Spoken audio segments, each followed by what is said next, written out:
telling me I have credit cards I'd never opened?"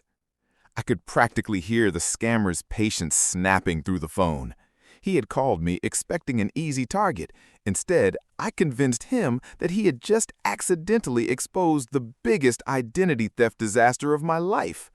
And the best part? I didn't have to threaten him. I didn't have to insult him. I simply kept crying and demanding that he tell me which credit cards I supposedly had. By the third time I did it, these scammers finally stopped calling me. If you've ever received one of those annoying scam calls that somehow always seems to come from a completely different number, you already know how frustrating it can be. So if you're ready to hear how one irritated person turned a scam call into a psychological nightmare for the scammer, hit like, subscribe, and let's get into it. Because this revenge was petty, harmless, and absolutely beautiful.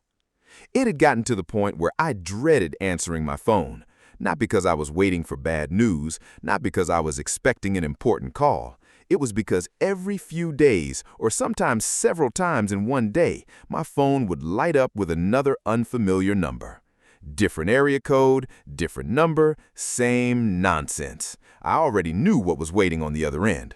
A robotic voice, a suspiciously friendly stranger, some fake offer that sounded just believable enough to make you wonder if it might actually be legitimate. And eventually, the inevitable request for personal information.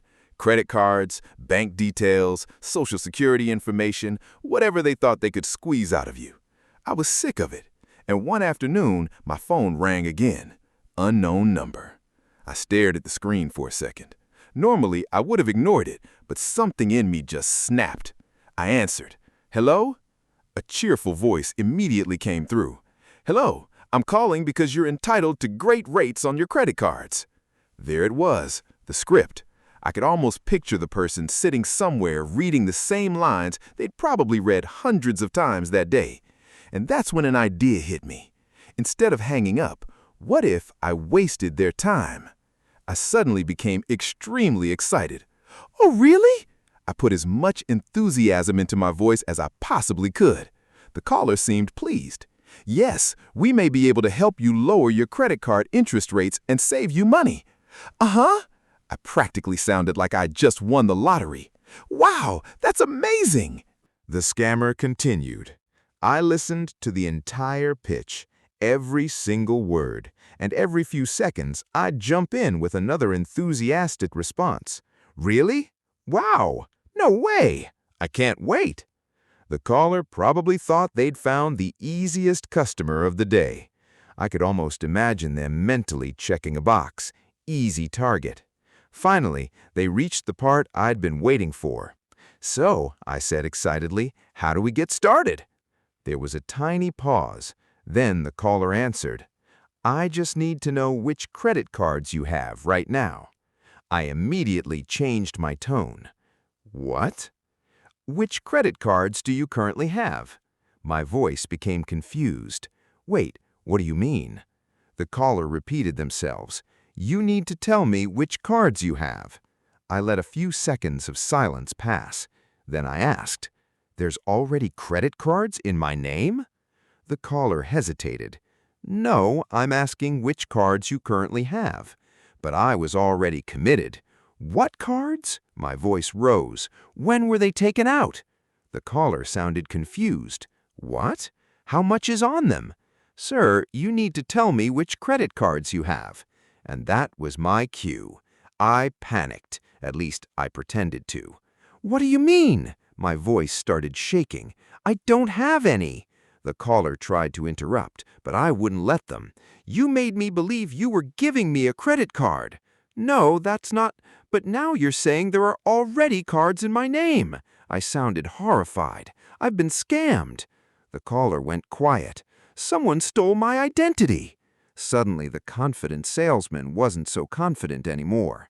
I continued. "Oh my God!" I started breathing heavily. "What have they done?" "Sir, how much money do I owe?" "You don't. My credit is ruined." I was laying it on as thick as I possibly could. I groaned. I sighed. I sounded completely devastated. And the more upset I became, the more irritated the caller became. Finally, they snapped. "You need to tell me the ones you have. I don't have time for this." I stopped. There was a moment of silence. Then I said, "You?" My voice cracked with outrage. "You don't have time for this?" The caller immediately tried to respond, but I was already going. "You're telling me I have credit cards in my name?" "You're misunderstanding. I'm the victim of identity theft," I practically shouted. "My life is over." "Sir, please, over." I continued my performance. "Every moment of my life," I paused dramatically, "everything I've ever saved." Another pause. "Everything I've worked for." My voice became shaky. "It's all going to go toward fixing this." The scammer was becoming increasingly frustrated, and honestly, that was the most satisfying part. They had called me. They had interrupted my day. They expected me to sit quietly while they read their script, but now they couldn't escape me. "You have to give me this list." The caller said something I couldn't even make out. I interrupted. "You're the one who told me I have credit cards." "No, I didn't say—" "Yes, you did. You have to tell me." I started sobbing again. "Please." The caller sounded completely exhausted. "Sir, please tell me what cards are in my name." "That's not what I'm saying." "Then what are you saying?" At this point, the conversation had completely fallen apart. The original sales pitch was gone. The fake cheerful voice was gone. The scammer was no longer trying to sell me anything. They were simply trying to escape, and I wouldn't let them. I kept asking the same question. "What credit cards are in my name? Tell me. How much do I owe? Who opened them? When did this happen? Who stole my identity?" The more questions I asked, the more frustrated they became. And eventually, click. They hung up. I sat there, staring at my phone. Silence. Then, I started laughing. Not because I'd accomplished anything huge. I hadn't recovered anyone's money. I hadn't shut down the scam operation. I hadn't uncovered some criminal mastermind. But for once, they had wasted their time. And more importantly, they hadn't gotten anything from me. No information, no money, no personal details, nothing. Just a headache and a few minutes of confusion. But I wasn't finished, because after thinking about it, I realized something. If they called again, I could do it again. And sure enough, another day came. Different number, same type of scam, same cheerful introduction. "We're calling because you're entitled to—" "Oh my God," I interrupted. "Is this about my credit cards?" There was a pause. "Yes?" My voice immediately became terrified. "Because someone stole my identity." The scammer tried to continue. I launched straight into the same performance, crying, pleading, demanding information. "What cards? When were they opened? How much do I owe? Please!" The caller became frustrated, then angry, then completely fed up, and eventually, click, another hang-up. I couldn't believe how well it worked. So when it happened a third time, I knew exactly what to do.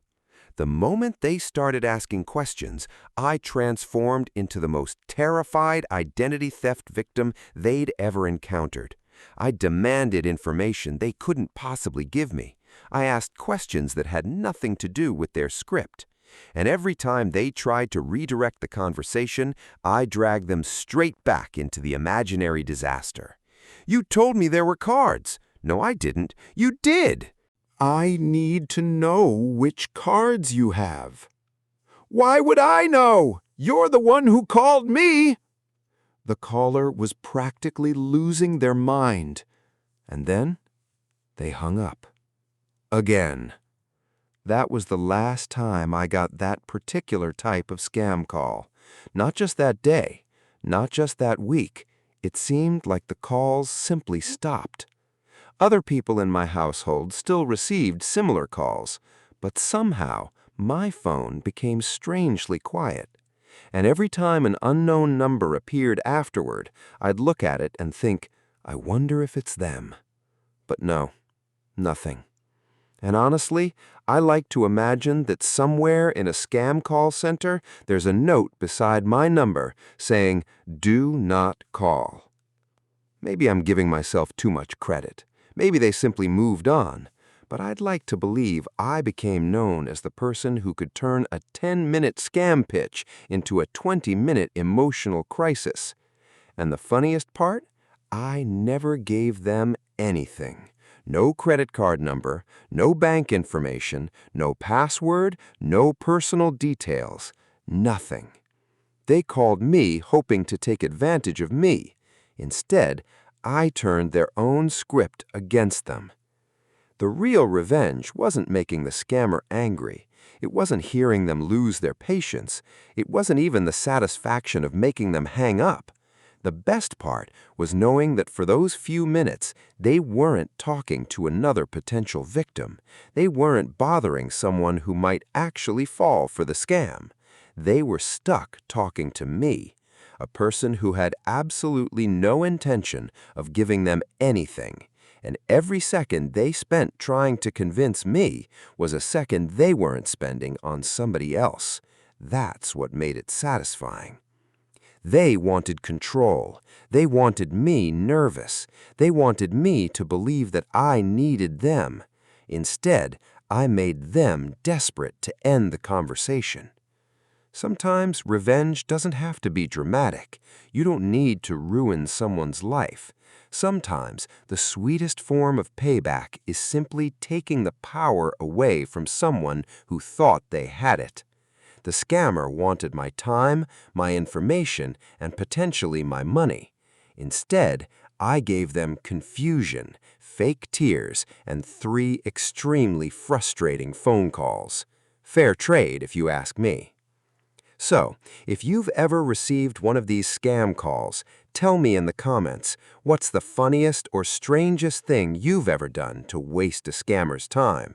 And if this story made you smile, hit like, subscribe to the channel, and turn on notifications. Because around here, sometimes karma doesn't knock on the door. Sometimes karma answers the phone.